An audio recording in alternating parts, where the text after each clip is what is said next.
Jangan pernah buka pintu jika ada yang mengetuk lewat tengah malam.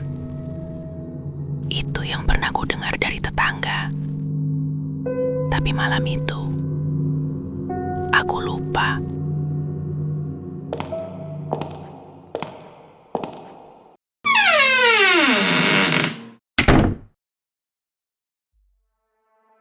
Namaku Tina, baru pindah ke sebuah apartemen kecil di pinggiran kota. Apartemen itu tidak mewah, tapi cukup nyaman untuk ditinggali sendiri. Yang aneh adalah suasananya. Lorongnya sepi, hanya ada suara langkah sesekali dari penghuni lain. Lorong itu terasa dingin, dan lampu neon redup di ujung lorong selalu berkedip, seolah-olah sedang sekarat. Malam pertama berjalan tenang. Sampai pada malam kedua, tepat pukul 2 pagi, aku terbangun karena suara ketukan pelan di pintu. Aku menahan napas. Kupikir mungkin hanya angin atau tetangga yang mabuk pulang larut. Tapi setelah beberapa detik, ketukan itu terdengar lagi, lebih keras. Dengan ragu, aku bangkit. Kutarik napas dan mengintip dari lubang pintu. Kosong. Aku menempelkan telinga ke daun pintu. Sunyi.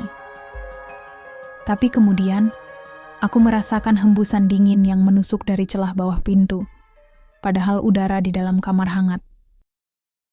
Tepat saat aku menjauh, ketukan itu datang lagi, lebih cepat dan terburu-buru. Aku panik. Aku memutuskan membuka pintu perlahan. Lorong itu kosong. Hanya cahaya lampu redup berkelip seperti mau mati. Tidak ada siapapun. Aku hanya mencium sedikit bau tanah basah, seperti habis hujan padahal cuaca kering. Aku kembali menutup pintu dan menghela napas lega. Baru saja aku mengunci pintu, terdengar suara ketukan lagi. Kali ini bukan dari depan, melainkan dari arah jendela kamarku. Aku memeriksa jendela. Terkunci rapat. Tidak ada siapa-siapa. Tapi, saat aku menoleh kembali ke pintu, aku mendengar bisikan lirih, tepat di telingaku. Aku sudah masuk. Aku berbalik panik, tapi tidak ada siapapun. Sejak malam itu, apartemen kecilku tidak pernah benar-benar tenang. Suara ketukan berpindah-pindah, kadang di pintu, kadang di lemari. Saat aku bercermin, aku melihat bayanganku berkedip setengah detik lebih lambat. Di cermin, bayanganku tampak tersenyum sesaat setelah aku berhenti tersenyum. Di dapur, kursi bergeser sendiri, seolah ada yang ikut duduk. Kadang aku mendapati kursi itu menghadap ke lorong kamarku. Barang-barang kecil selalu berpindah posisi. Malam ketujuh, aku berbaring menatap langit-langit kamar. Aku mencoba meyakinkan diri bahwa ini hanya mimpi. Sampai aku melihat sesuatu. Di atas sana, menempel di sudut atap, ada sosok hitam panjang, kurus, seperti bayangan yang memiliki dimensi, dengan wajah pucat menganga. Matanya merah redup, tubuhnya merayap perlahan, dan kepalanya berputar menatapku terbalik. Aku menjerit, tapi suaraku tak keluar. Tepat setelah itu, suara ketukan kembali terdengar dari pintu. Kali ini lebih cepat, lebih keras, seperti gedoran brutal, seolah ada yang mencoba mendobrak masuk.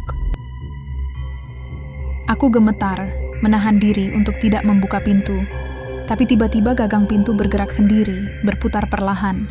Aku menahan dengan sekuat tenaga. Namun suara itu bukan lagi tok-tok-tok, melainkan bisikan yang sekarang terdengar serak dan benci di telingaku. Kamu yang membukakan jalan. Sekarang, aku tidak akan pergi.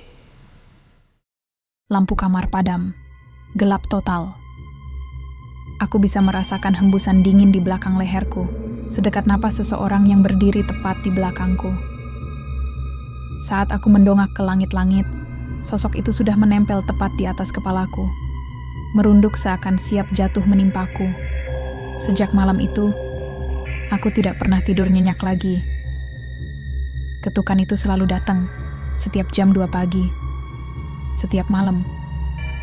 Dan aku sadar, bukan lagi aku yang mendengar ketukan dari luar, tapi aku yang sekarang ada di dalam, menunggu seseorang membuka pintu. Kalau kamu mendengar ketukan di tengah malam, beranikah kamu membuka pintu itu? Dan coba perhatikan, apakah sekarang kamu juga mendengar suara ketukan kecil di sekitarmu?